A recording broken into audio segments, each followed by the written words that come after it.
Salam sejahtera untuk kita semua.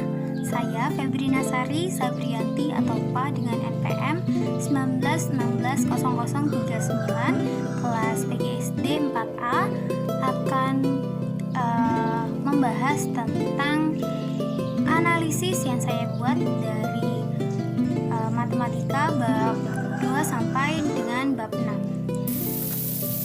Bahasan yang pertama yaitu dari bab 2 yang berjudul berkenalan dengan bilangan. Di bab ini mengajarkan hal yang mendasar terlebih dahulu yaitu bilangan 1 sampai 5. Pemberian contohnya itu dari sekitar siswa yaitu seperti buku, tas, pena dan lain sebagainya. Di sini juga belajar untuk membandingkan dua kumpulan benda. Jadi mana yang bendanya sedikit dan mana kumpulan yang lebih banyak. Nah, siswa juga diajarkan untuk mengurutkan bilangan dari yang terkecil sampai yang terbesar. Di sini yaitu dari 1 sampai 5. Jadi 1, 2, 3, 4, 5. Ada pula pengenalan lambang sama dengan dan pengurangan. Lalu selanjutnya siswa diajarkan tentang bilangan 6 sampai 10. Dari yang membaca dan menulis bilangan, membandingkan dua kumpulan benda, mengurutkan bilangan, dan menghitung penjumlahan dan pengurangan. Yang terakhir, siswa diajarkan tentang bilangan 11 sampai 20. Di sini membahas tentang menyebut banyak benda, membaca dan menulis lambang bilangan. Misalnya 11 satu-satu, terus dibaca 11, lalu membandingkan dua kumpulan benda, mana yang banyak, mana yang sedikit, dan mengurutkan sekelompok bilangan dari yang terkecil sampai yang terbesar, lalu bilang loncat. Ini contohnya dari misalnya ada bilangan 1, 2, 3, 4, 5, 6, 7, 8, 9, 10, 11, dan 12. Di sini bilangan loncatnya misalnya loncat dari 3 berarti 3, 5, 7, 9, dan 11. Itu bilangan loncat jika meloncati satu angka. Lalu juga menghitung penjumlahan dan pengurangan. Selanjutnya saya akan membahas tentang bab ketiga yaitu kegiatan sehari-hari tentang waktu. Sebelumnya waktu itu adalah seluruh rangkaian saat ketika proses perbuatan atau keadaan berada atau berlangsung. Nah, di bab ini siswa diajak untuk belajar membaca jam. Jam sendiri mempunyai dua arti, yaitu unit waktu dan alat yang menunjukkan waktu. Nah, pada saat diajak membaca jam ini, contohnya itu jam 12. Nah, itu berarti jam 12.00 berarti angka jarum jam yang panjang itu di angka 12 dan yang pendek juga di angka 12. Lalu ketika jam 1 berarti jam yang pendeknya di angka 1 dan yang panjangnya di angka 12. Selanjutnya di sini siswa juga dapat membedakan waktu siang dan waktu malam. Lalu dapat bercerita tentang kegiatan mereka dari pagi sampai malam. Diurutkan dari pagi, pertama mereka bangun tidur dan sampai malam pun mereka kembali tidur lagi. Nah, selanjutnya diajarkan juga untuk menentukan lama dan sebentar sesuatu kegiatan yang berlangsung. Misalnya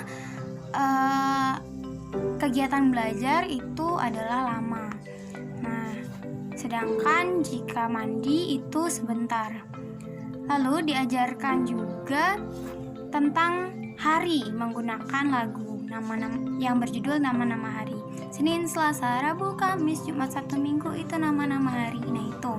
Nah, yang terakhir siswa diajarkan tentang nama-nama bulan dalam penanggalan dari Januari sampai Desember. Selanjutnya saya akan menjelaskan tentang bab 4 yaitu satuan pengukuran panjang. Di bab ini siswa diajarkan tentang panjang dan pendek. Contohnya itu ada rambut wati panjang dan rambut tono itu pendek. Diajarkan juga tentang tinggi dan rendah. Nah, contohnya itu jerapah lebih tinggi dan penguin itu pendek. Lalu diajarkan juga tentang jarak jauh dan dekat. Contohnya rumah Nana lebih dekat sekolah dan rumah Lukas jauh dari sekolah. Lalu diajarkan juga untuk membandingkan panjang dengan langsung yang tidak memerlukan alat ukur, dan membandingkan panjang dengan cara tidak langsung yang memerlukan alat ukur. Nah, alat ukur panjang yang tidak baku kita dapat menggunakan jengkal, pita, langkah kaki, dan lain sebagainya. Sedangkan alat ukur panjang yang baku menggunakan penggaris dan meteran. Nah, selanjutnya saya akan menjelaskan tentang bab 5. Bab 5 ini judulnya bangun ruang. Di awal bab ini siswa dikenalkan dengan macam-macam bangun ruang seperti bola, tabung, kubus, prisma, dan kerucut.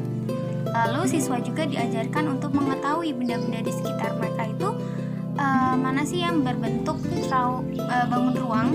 Misalnya gelas yang berbentuk tabung. Nah, dan yang terakhir siswa diajarkan untuk membandingkan dua benda yang ruangnya sejenis. Contohnya dadu kecil, dadu itu lebih kecil daripada kaleng kue. Nah, di sini ada dua benda yaitu dadu dan kaleng kue. Jadi ini bentuknya tuh sama, yaitu kubus, tapi ukurannya berbeda. Nah, selanjutnya saya akan menjelaskan tentang bab 6 yang berjudul pengukur berat. Nah, di awal bab ini siswa dikenalkan dengan berat dan ringan. Contohnya, apel itu ringan. Nah, berat dan ringan ini merupakan ukuran berat benda. Di sini siswa diminta untuk memilih mana benda yang berat dan mana benda yang ringan. Selanjutnya siswa akan dikenalkan dengan alat untuk mengukur berat seperti timbangan yang biasanya dipakai oleh penjual buah sampai timbangan yang sering terdapat di posyandu. Nah, siswa juga diajarkan untuk membandingkan berat benda seperti dua orang yang bermain jungkat-jungkit. Di sini dapat dilihat bahwa yang di bawah itu lebih berat daripada yang di atas. Jadi di gambar tersebut yang lebih berat adalah Ari daripada Eka. Dan terakhir siswa diajarkan untuk membandingkan berat benda secara tidak langsung. Sekian pembahasan yang dapat saya sampaikan. Jika ada kesalahan kata, saya mohon maaf, dan terima kasih sudah menonton video ini dari awal, pertengahan hingga akhir. Baiklah, terima kasih dan sampai jumpa.